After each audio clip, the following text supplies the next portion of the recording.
Êtes-vous un parent pressé? Eh bien, osez la lenteur, ici maintenant avec moi. Je m'appelle Osanne Juteau et je suis maîtresse de la lenteur. Je vous souhaite la bienvenue à l'école de la lenteur. Pourquoi avoir un équilibre entre fermeté, comme une espèce de tirer l'oreille de son enfant? Mais non! Flexibilité, par exemple, être un parent laxiste qui laisse tout faire à son enfant. Mais non! Pourquoi avoir un équilibre avec son enfant entre fermeté et flexibilité? Parce que c'est toute une nuance, c'est tout un équilibre qu'on fait quand on encadre notre enfant, quand on est présent auprès de notre enfant. Alors, je vais y aller avec une première explication. Parce que l'enfant a besoin de connaître les limites de son parent. Pour sa sécurité, il a un besoin de sécurité avec des limites claires et prévisibles. Par exemple, avec la routine du dodo. La routine du dodo, on a pas mal tous les mêmes étapes. Ça répond à pas mal aux mêmes besoins de l'enfant. Alors, les besoins d'hygiène avec le bain, le brossage de dents, le besoin de calme avec une histoire, un petit dessin, un besoin de rapprochement avec le massage, le petit câlin, la berceuse. Alors, chaque parent, chaque enfant a sa routine du dodo qui est la même à chaque soir. Alors, ça amène un sentiment de sécurité chez l'enfant.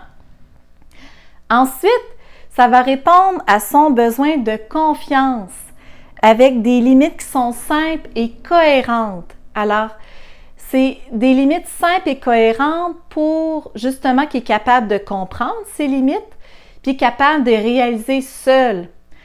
Je prends l'exemple de l'espace de jeu.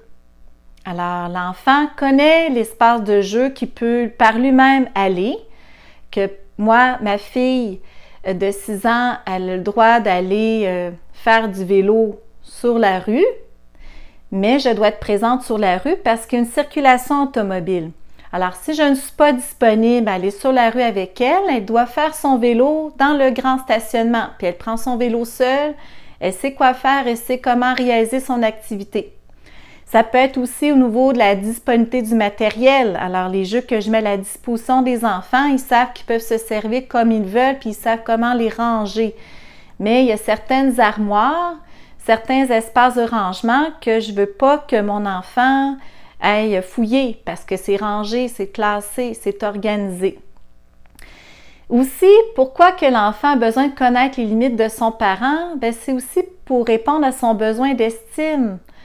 Parce que quand les limites sont valorisantes puis qui sont cohérentes, bien, l'enfant, il va savoir qu'il va avoir une confiance de réaliser ces demandes-là, ces consignes-là, ces limites-là que son parent lui exige.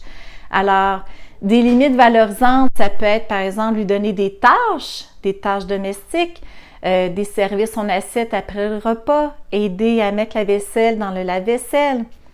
Quand on parle, par exemple, de règles de vie. Les règles de vie, ça fait partie de l'encadrement de la vie en famille. Par exemple, moi à la maison, ben, on n'a pas le droit de dire de mots de toilette pendant le repas.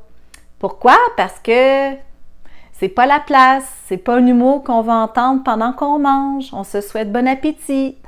Alors, le mot CACA, entre autres, est interdit parce que ma fille aime le dire à toutes les sauces. Alors, j'aimerais que vous me dites en commentaire, c'est quoi votre truc pour avoir cet équilibre entre flexibilité et fermeté? Alors, écrivez-moi ça en commentaire et surtout, prenez un rendez-vous de ralentissement parental. J'ai 2 places disponibles. Alors, prenez votre rendez-vous. Ça va me faire plaisir de discuter avec vous de comment vous vivez cet équilibre d'autorité parentale. Alors, bisous!